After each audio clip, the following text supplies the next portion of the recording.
Hello and welcome to The Changing Paradigm. I'm Dr. Patricia Hill, and today my guests are Rob Wergin, who is a transformational healer, and Gilla Asher, who is the publisher of the Aspen Times. Welcome to the show. Thank you. We have a remarkable story to tell today of Rob's work with Gilla, who has been suffering from cancer for how many years, Gilla? I was originally diagnosed in 2009, but I was in remission for about 3.5 years. 3 years. And then it came back again. February 2013, it came back metastasized. Metastasized, and you look radiant and healthy. Thank you.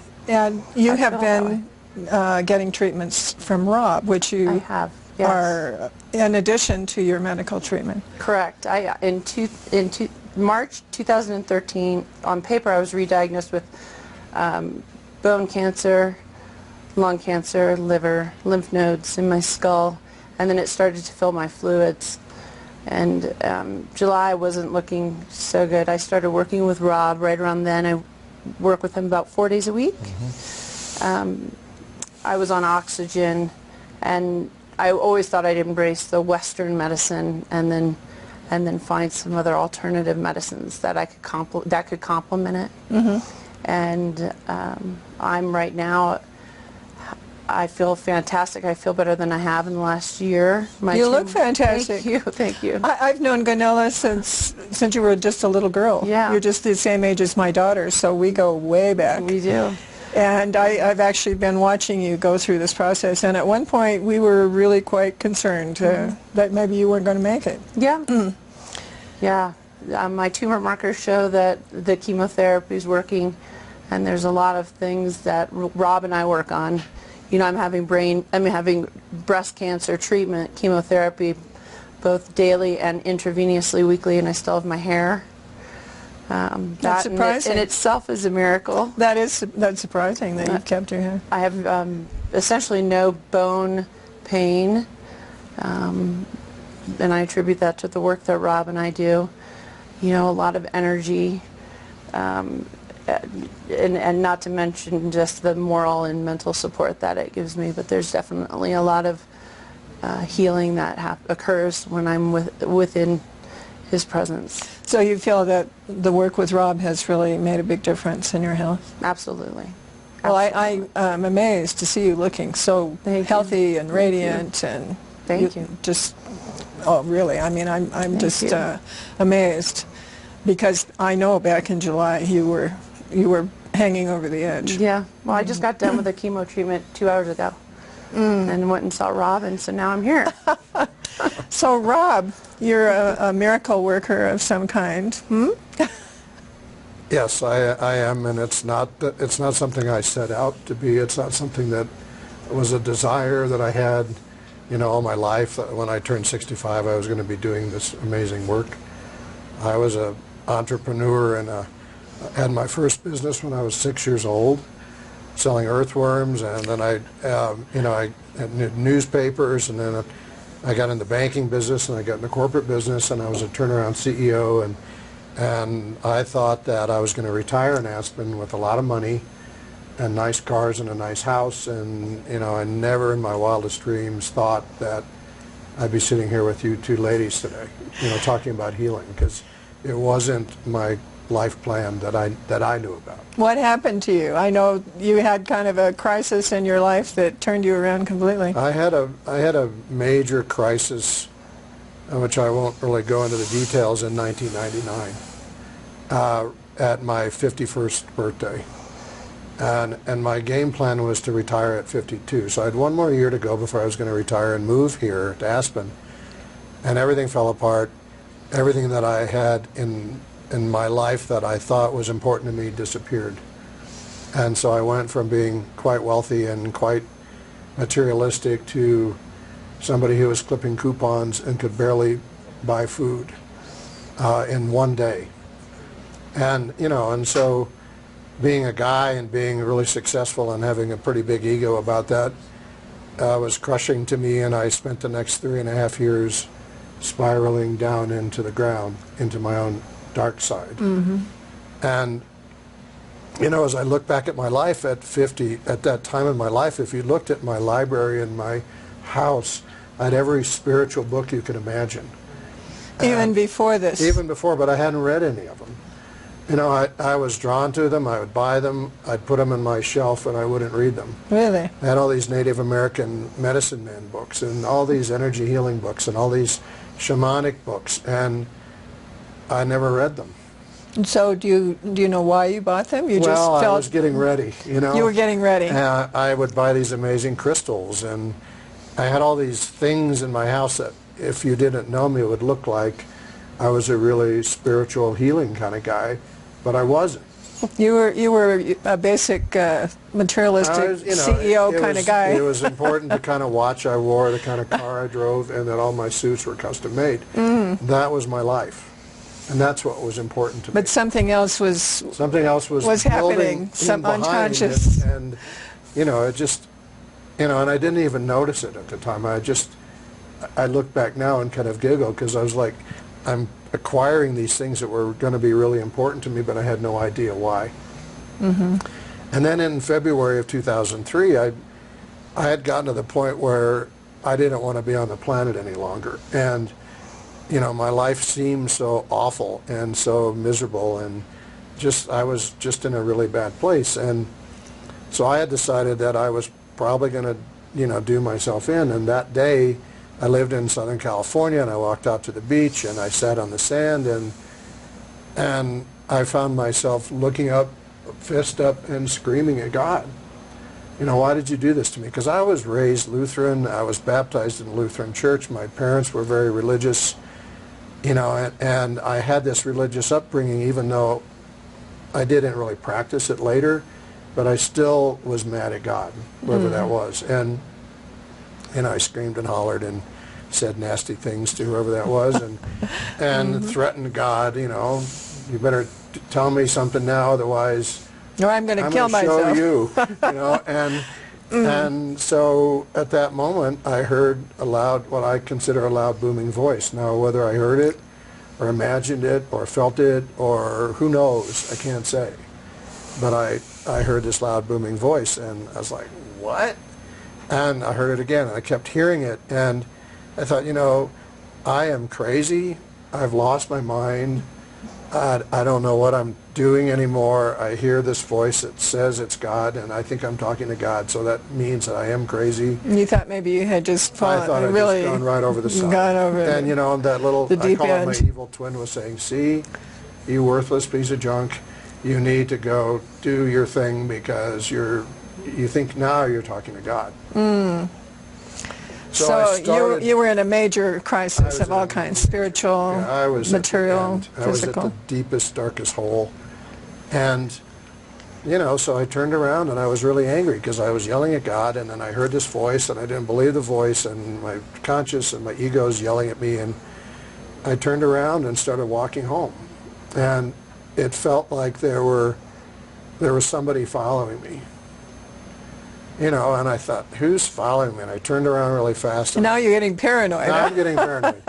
And I saw behind me on the beach were, I don't know, I'm getting chills now, but probably 1,000 angels.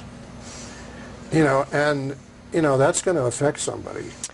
Yes, I would say so. You know, and, you know, I could start crying now, but I went down on my knees and I just started weeping. And you know, I didn't know why that was happening. You know, it just was like this overwhelming sense of unconditional love that I'd never felt before. I can see that you're really moved by this. You're a little teary as you're talking about and it. So, you know, I thought, okay, I'm not making this up. And I should back up because as a little boy, I used to heal animals. And so there was this... So you already were doing that. I was healing animals, and I was asking God to help me heal animals, and I thought it was just something little boys did. And my parents, who were very religious, didn't think that was normal behavior for a good Lutheran boy.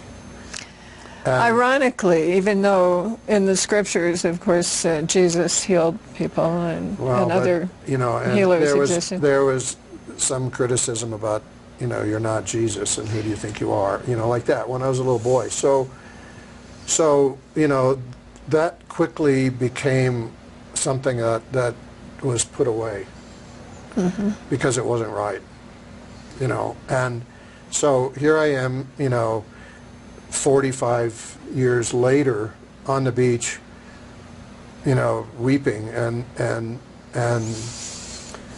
so that was the beginning of it. It was February 2003, and the voice that I heard just said, you know, get out of the way, trust and believe.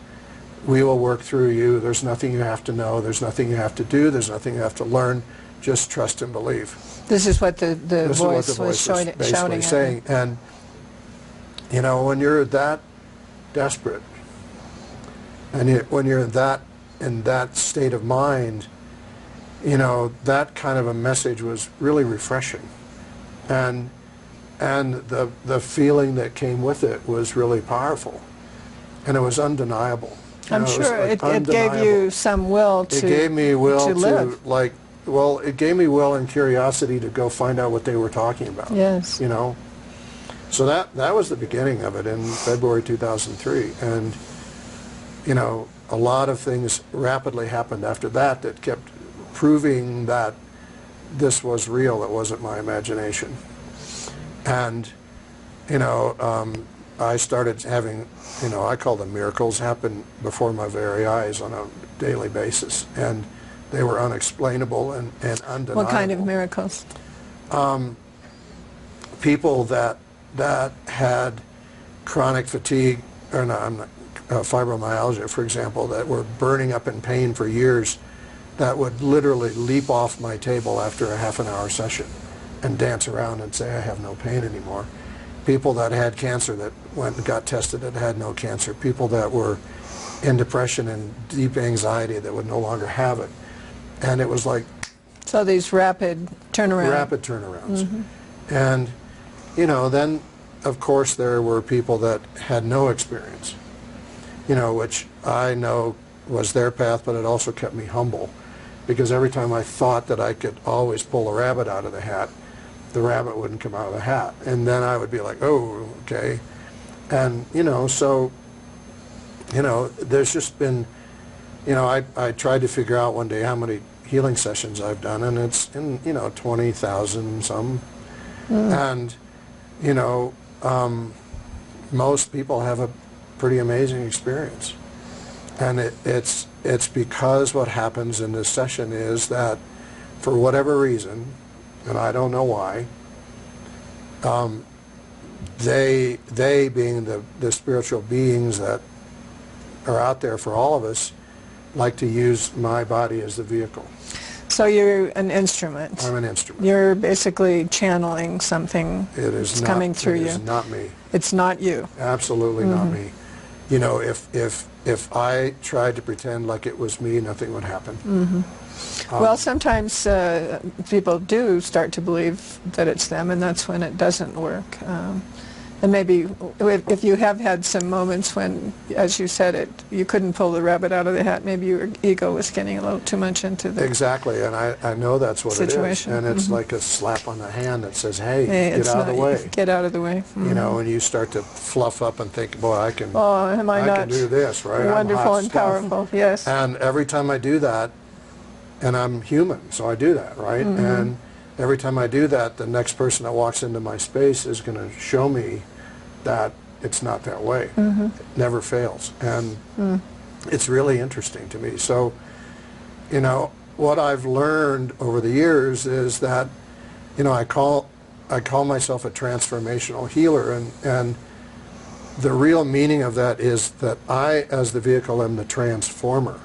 So this is what I understand and what I believe, that the spiritual beings that are around us are at a very high vibration.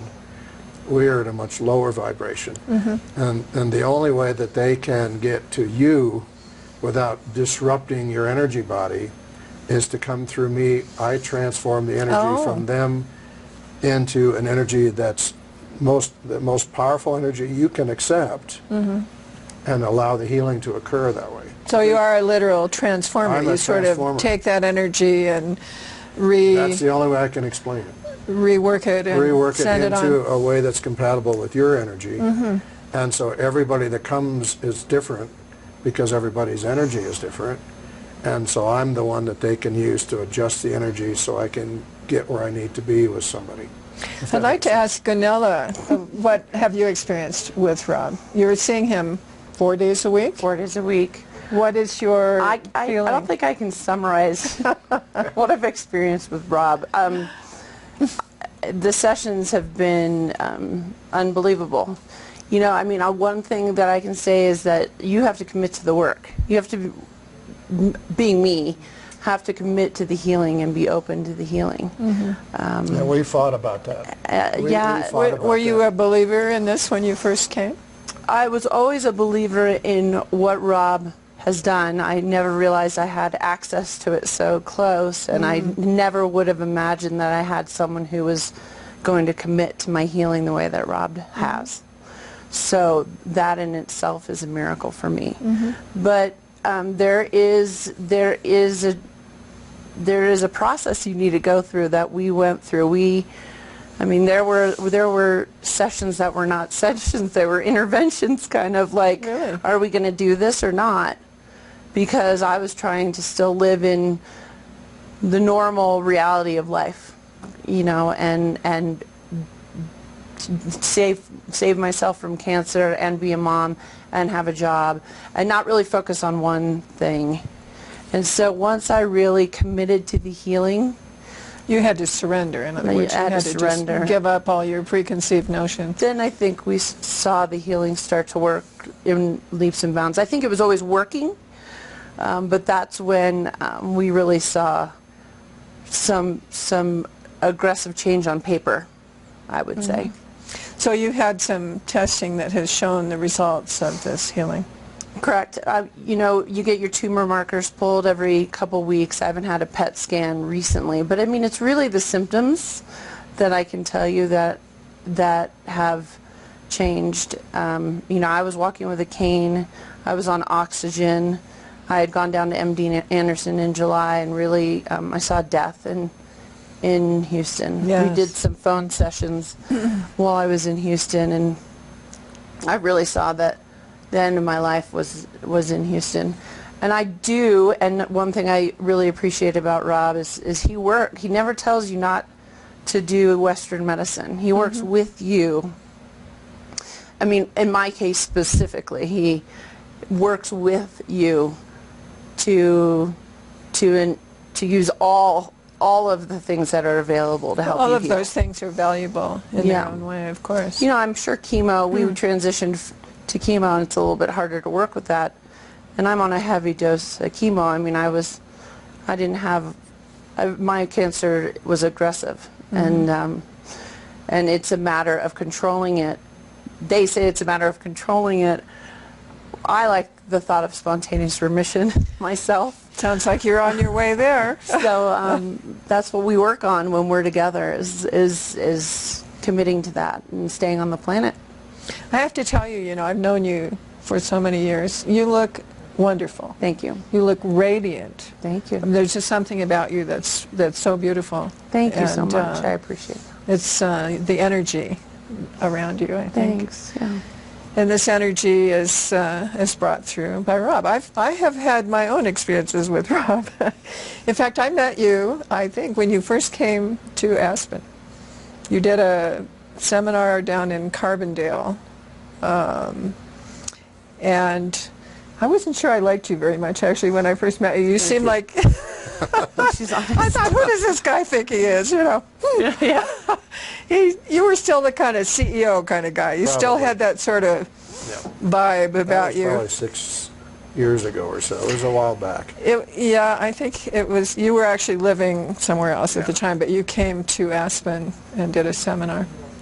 And I just didn't quite, I didn't feel quite comfortable with you then, because it just didn't seem to compute to me. You kind of looked like, acted like that CEO guy. But then you're doing this healing, and I thought, I don't know. I'm not so sure about this. But I have come back. and had some pretty amazing experiences of my own.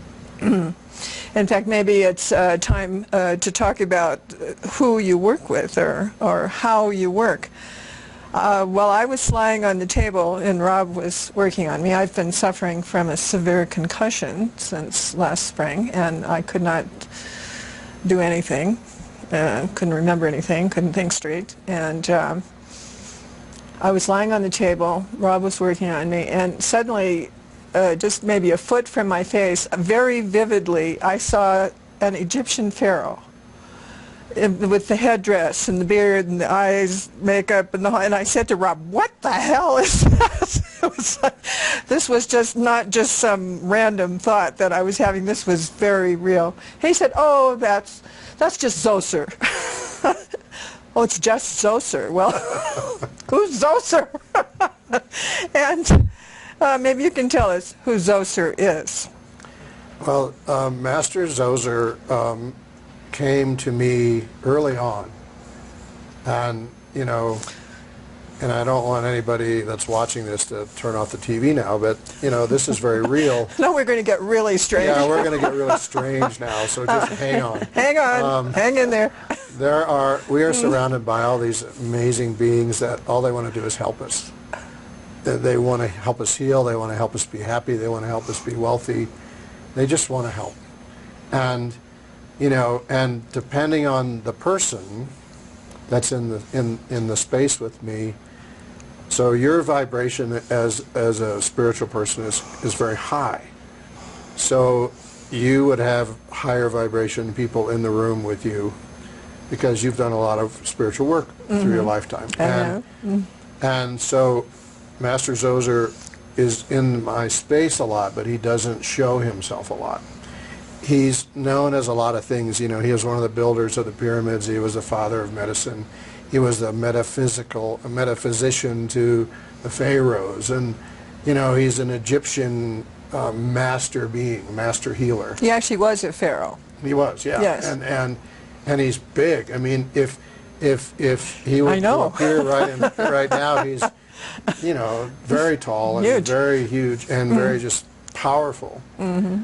And he's, in my experience, like a master alchemist. So he can change the energy in your body in a very deep and profound way.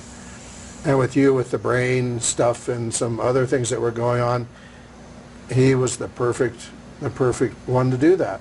Now, did I say, "Oh, please, Master Zoser, come"? No.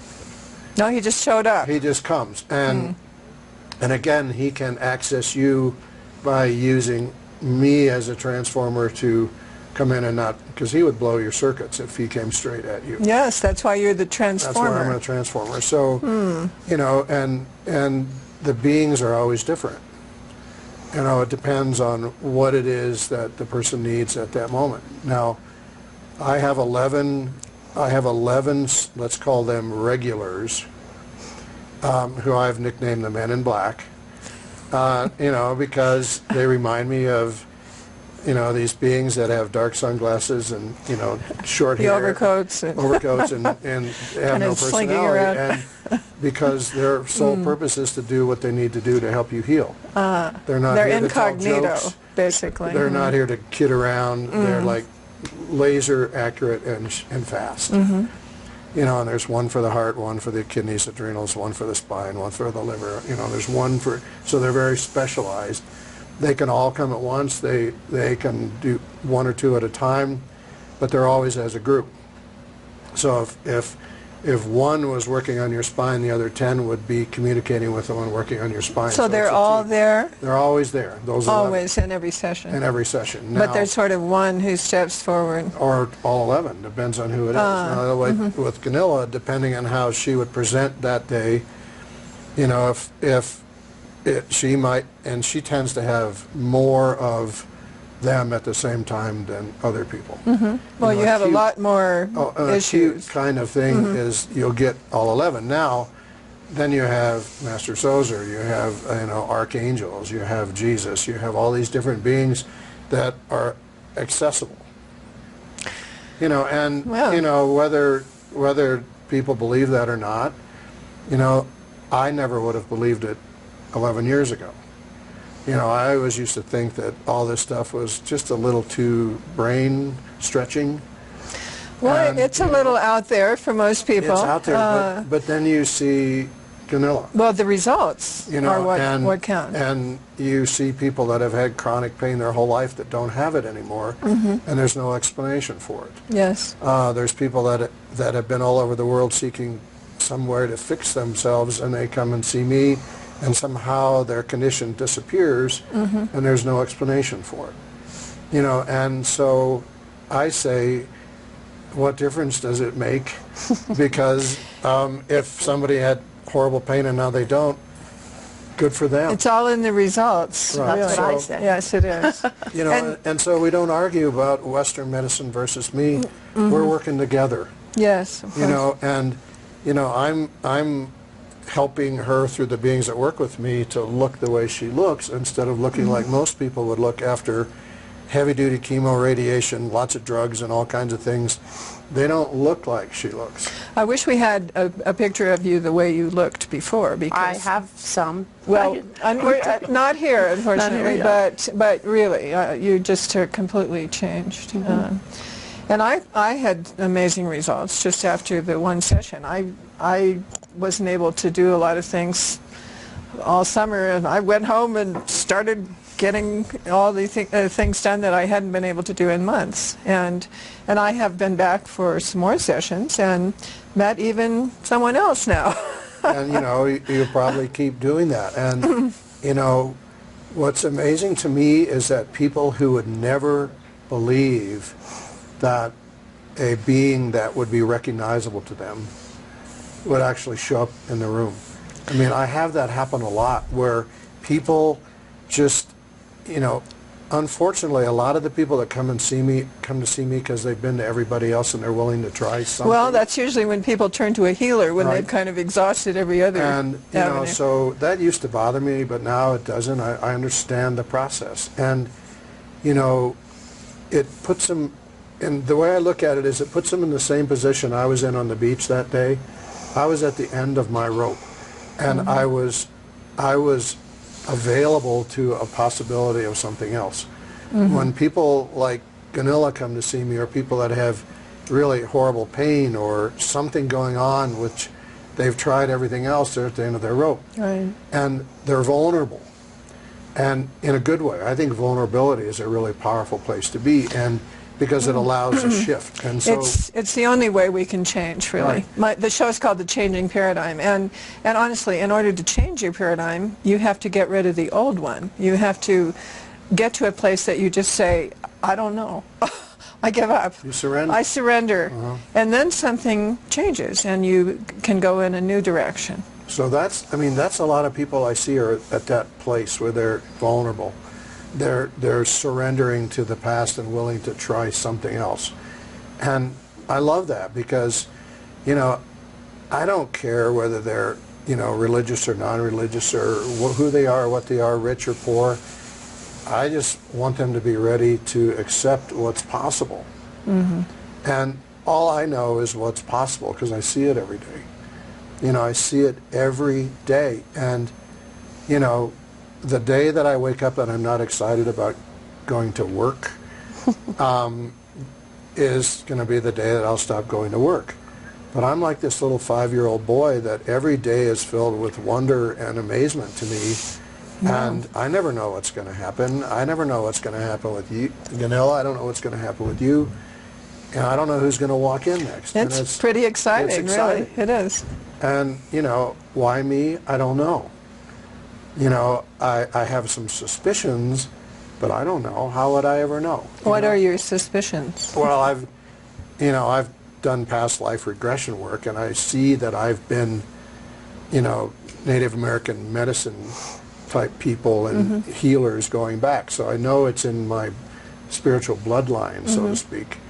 You know, and I also believe that my life was full of all the stuff it was full of, you know, being rich and being poor and being, you know, used to having as much vodka as I could drink or as many pain pills as I could take, or being miserable or being on Prozac or being on Xanax or all the stuff I used to take. You tried it all. Well, but it taught me to know what it feels like. So if you come to see me and say, Well, yes. I have panic attacks and I love vodka and my life is over, I can say, Then they're done been that. there, done that. And it allows me to be unconditional with people. Well, it also gives you compassion. And a lot of compassion. Yeah. I mean, this is how we learn compassion, is by experiencing these things ourselves. We can't possibly understand what someone is going through unless we've experienced that ourselves. Absolutely. He's got a very safe place to go to, heal to. You know, sometimes I'm like, I just need to go see Rob so I can feel like I'm home with my family. You know, I just need a moment to there's so much wrap my head around the it. acceptance, you know, just there's nothing you can do that would shock Rob, I don't think. No. Yeah, exactly. Or nothing you could say, nothing you could tell him about your life. And people say that all the time. They're like, I don't know if I should tell you this, or this might make you uncomfortable, or blah, blah, and they tell me, and I'm like, you know, guess what? You know, 20 years ago, that was me. And it just creates this beautiful, like, freedom that people have, that they don't have to feel bad about being where they are. Or people say to me all the time, I'm 35, when am I going to open up to spiritual life? I'm like, I was 51. I was 54, you know. It took a lot longer, and I had to go through a lot of dynamite to get there. So if you're 31 and you're almost there, good for you. Hey, you know? that's a bonus. That's better than most of us. I try all the time to push you, but it never works. He knows too much at this point. What actually made you go and see Rob? Was there a recommendation by someone, or you were drawn to him? You know, I went and saw a healer, John of God, in Toronto with my sister. My mother and my sister and I have been tapped into this for a very long time. Oh yes, I know your mother. I remember very much that she's involved in a lot of spiritual studies. I've been a Reiki master since I was 14, and I always tapped into the spiritual side, but disconnected myself from it, if you will. And my sister and I went to John of God, who was a healer out of Brazil. He does the same type of work that Rob does. He's very famous, though, on certain levels. And he's healed a lot of celebrities, actually, like Oprah and Wayne Dyer, and people like that who've made him very famous. Right. And so we spent 4 days in Toronto with several thousand people in an auditorium and on his crystal beds, which Rob can talk to his crystal bed here a little bit too. But needless to say, when we came back, I wanted to, it's hard to, we talked about tapping back into reality and then making sure that you do that shift, that paradigm shift. So I went, it was kind of funny, I think we interviewed each other, was our first session.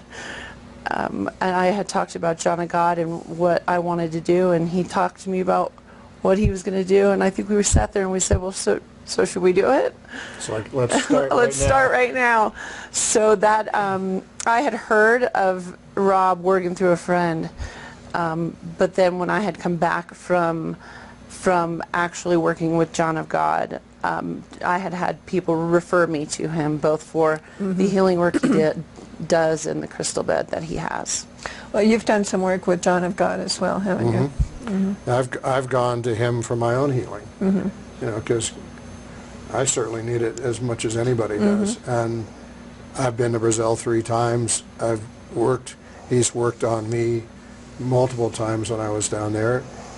And, you know, the first time I was down there, he looked at me and said one day, you are to have a crystal bed in your village.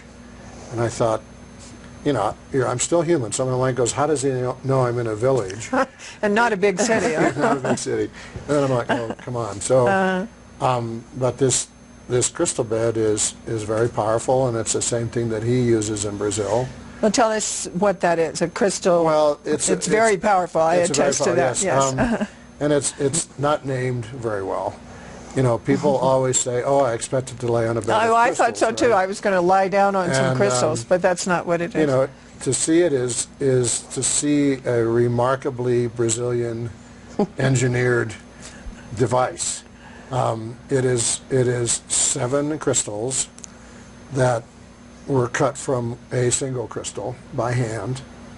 So each crystal is hand cut from a large crystal into 7 crystals, and they're small. They're like, 3 or 4 inches long. These are quartz crystals? Quartz crystals. They're fairly clear. They have a little point on them. And they are mounted in a little device that holds them, and behind the crystal is a light bulb. And in between the crystal and the light bulb is a piece of colored cellophane. Ooh, high tech, huh? And you look at this thing and you go, really? So there are 7 crystals, the colors of the chakras, that the crystals are supposed to be pointed at the chakras, and there's 7 light bulbs and 7 cellophane colors between the light bulb and the crystal, and it blinks.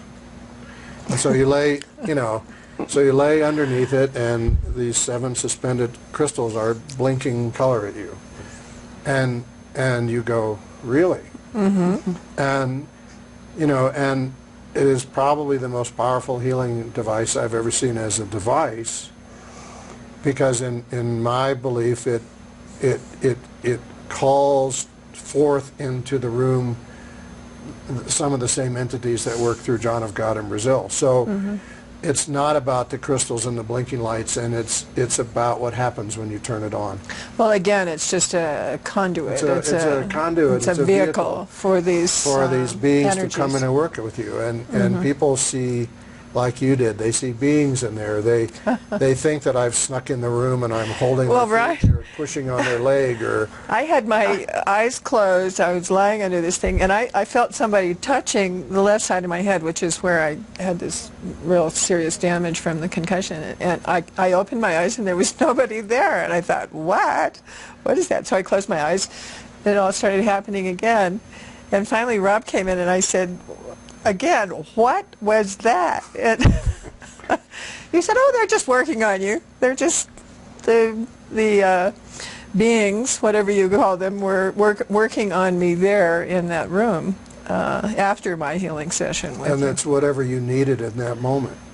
So the device looks the same every time. It blinks the same way every time. I don't move the crystals at all. And people will say, did you come in here and point all the crystals at my left hip because my left hip felt like it was on fire? Or they'll have the thing that you did. And a couple of months ago, this is a funny story, but a man came in and he was having writer's block. He's a writer. He was having writer's block. And I put him on the crystal bed, and I said, so now I want you to just ask for assistance from the spiritual beings that work through this machine for assistance in writer's block. And 40 minutes later I went in there and had him sit up, and he was pale as could be. And I said, what's the matter? You look like you've seen a ghost. And he said, my favorite thing, which is, you're not going to believe this. He said, as soon as you left the room, Mark Twain, and this man is a skeptic, okay? This is a skeptic male. And he was quite visibly, he said, Mark Twain was in the room and told me not to worry, that he would help me write. And, whether that really happened or not, I didn't see it. I wasn't in the room, but the man sure saw it, and he believed it, and it really changed him in a deep, very deep way. And I don't know, it's like... and so whatever, some things are not explainable. Whatever it is you really need is what you get in my session or with the crystal bed, and it'll always be different, and we can't plan it. I brought a friend of mine to you who was a skeptic when she came, and she can't stop talking now about you or the crystal bed. She said, in fact, when she got up, she had Lyme disease, which is now pretty much gone, actually. But she said, what was that? I felt like I was out in space, and then I couldn't walk, and so it really did have a profound effect on her, and it changed her whole belief that this was something possible. And the entities in Brazil were very specific with me how I was to use this bed. So, they said that you are never to allow somebody to go on the bed without having my work first. So it's always, they see Rob, and then they see and then they are allowed to use the bed. Oh, It's I see. not just the bed. You have to get them It ready. has to be a combination of the two, but always me first, the bed second. And that's the way it is, and I will not violate that instruction that they gave me. People come in and go, can I just try the crystal bed? I'm like, no. You know, why? Well, because that's how I was told to use it by the beings that are operating the bed. Well, again, you said these energies are so powerful that you have to sort of modify them in a certain way so that they can be useful to that person. Maybe it would be too much for somebody to just and I don't get under the crystal bed. I've actually had people try it because I wanted to see, and they just kind of went to sleep and not much happened. Oh, well. You know, so I wanted to see what would happen, and it's a very powerful combination. You know, and you know, some people don't like the crystal bed, and they won't go in there. Well. Usually men, which is interesting. Well. But some people don't like it, and that's fine. They don't have to do the crystal bed. You know, if they don't like it, we don't do it. But they always, you know, they see me first, and that's an option. That's part of the treatment that they get from me. Well, you have quite a following. You have, since you came to Aspen, you've become very popular and very busy. Thank It's you. hard to even get in. It's amazing to me. You know, I as a young man, my goal was to retire here, to live here. You know, and then in 1999, when everything went away, I thought I'd never live in Aspen. Now I live here. I have the most amazing job that anybody could have ever. You know, my wife and I have this amazing practice in town, and this is a small place, and yet, you know, I could work 7 days a week, 12 hours a day if I had the stamina to do it, because the people, they just keep coming, you know, and so I get everything that I ever wished for, but not the way I wished for it, you know. My life is as complete as I ever thought it could be, but I never thought it could be like this. Well, as they say, be careful what you ask Yeah, for. exactly. Exactly. You might get what you want, but not quite in the way that you Yeah, expected exactly. to get it. And I never right? would have believed this, so. But tell us about your wife's practice. She works with you in some ways. We work together, and my kind of joke with her is that she's a Chinese medicine practitioner. She's an acupuncturist. That's her cover. You know, she's a very gifted healer as well, and does a lot of things that are unique to, and there are not many acupuncturists around that have 85 different tuning forks that they use on the body to create healing, or gongs, or Tibetan healing bowls, or all kinds of different devices that are non-traditional to acupuncture. You know, and she does allergy elimination and functional medicine and feng shui and nutritional counseling, and what's really amazing is that she gets the people that have tried everything else. So we kind of joke like we're the last stop, you know, because people that have allergies they've never been able to deal with, or rashes all over their body, or sickness, or whatever it is that they can't ever get a hold on, she can figure out, because she's got all these different trainings that are all kind of Eastern medicine like, and so she's looking at everything a completely different way than most people are. And it's usually something very simple, like take some more zinc, or stop eating grapefruit, or, you know, it's not like this huge process of all these things. She can look at somebody's blood and say, Western medicine looks at blood this way, I look at blood this way, and it's that one thing right there in your blood that is acceptable in Western medicine, but it's actually what's causing whatever you have. I mean, it's quite fascinating to me. So we have the last stop healing practice for a lot of people. The last stop. You Maybe know. you should call it that, the last stop. your journey ends here, you know, and it's amazing. Your that journey we, begins here. we get, yeah, your Begins. journey ends and Well, begins here. every ending is a beginning, Yeah. as we know, So right? it's really fun, you know, and it's really fun. And this is not the same wife that you had before you had No. your crisis. This is the wife that I thought I would never have, because I believed after that crisis that I would never, ever, ever get married again. You know, never say never, right? So, and, you know, she's younger than I am, but I joke that she's older than I am because I believe that she's an older soul than I am. And, you know, but she's very gifted in a whole different way, but very complementary to what I do. You know, a lot of times she'll send people to me because she'll say, Rob is like 100 acupuncture appointments in one appointment, and he'll let me get to the core of what I need to do with acupuncture and traditional Chinese medicine a lot quicker if you just go get him, clear you off first. So we work together a lot, and you know, it's really well.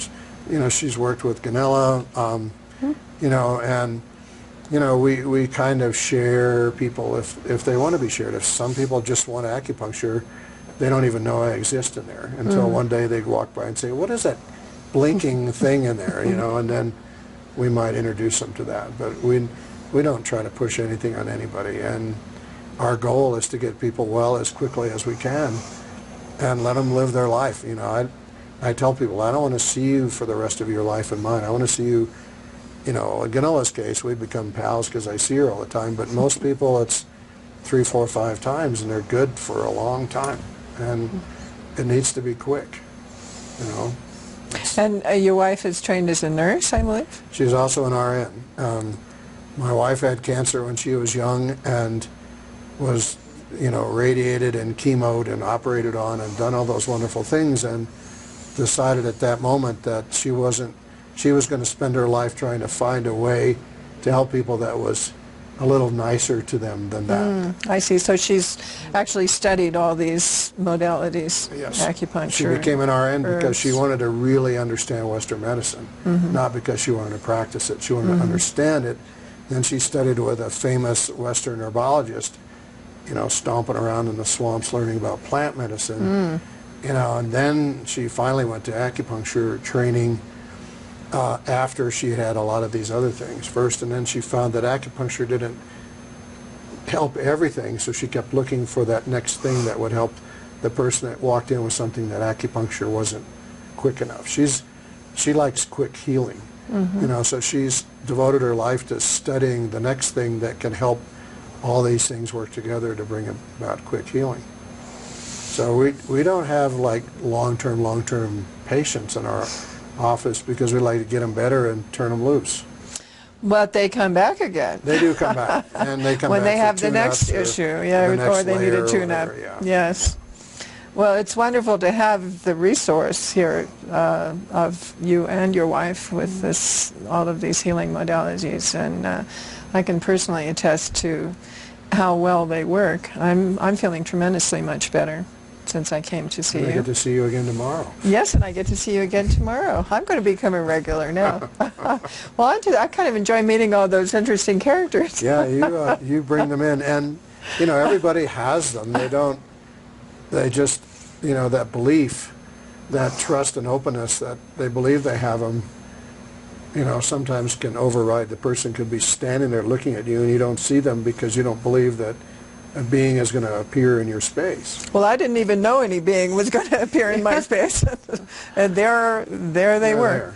It was pretty funny, too, when you said, oh, that's just Zoser. And just go Google him. So I went home and Googled him, and I said, oh, my goodness, you know, Google says that Zoser was the father of medicine, that the god of medicine is what he became in the Greek tradition, who picked up what he did. And in fact, his symbol is the caduceus, and there it is. You don't get any better than I got that, right? the big guy. You know, and that's what we all deserve. That's my conclusion with all this is nobody walks into my office that doesn't deserve the very best. And, you know, whatever it is that you need is what you deserve and what you're going to receive in my office, because it's not me. I'm not, you know, beckoning somebody to come or expecting somebody to come or even hoping somebody that comes. I just completely let go and let whoever is supposed to be there be there.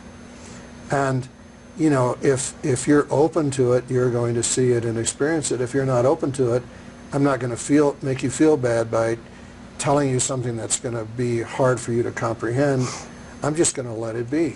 Right. You know, and it doesn't matter. It doesn't really matter as long as you get better. Well, in fact, you know, I've been to many healers, and I've had huge success, or I wouldn't be here. My life has been saved over and over again by, at the last moment when there was no other hope, I finally resorted to a healer. And I'm a Reiki master too, but somehow you forget. Yeah, know? right. You never do it on yourself. Never do it on yourself. But I've found what you do is it's different from a lot of the other people that I have worked with. As we were talking earlier, and a lot of people do what is called energy healing, which is what Reiki is. But what you're doing is it's a multifaceted experience. So it's very powerful, and I highly recommend it. And I'm sure, Gunilla, you highly recommend it as well. Absolutely. I mean, I think that between Sarah and Rob, it's the perfect team for me right now to complement the other things that I'm doing. And I believe 150% that that's why I'm sitting here and feeling the way I'm sitting, and feeling the way I'm feeling, and look the way I look, and have the attitude I have. I mean, they've really committed to my healing, and I've really committed to being on their healing team, and so we're set out to keep me on the planet for my kids and my husband and for everyone else. Well, we all want to keep you on the planet. Yeah. Definitely. Yes. Yeah. Yeah. And I'm sure that these beings want to keep you on the planet as well. That's why. been pretty obvious. Yes.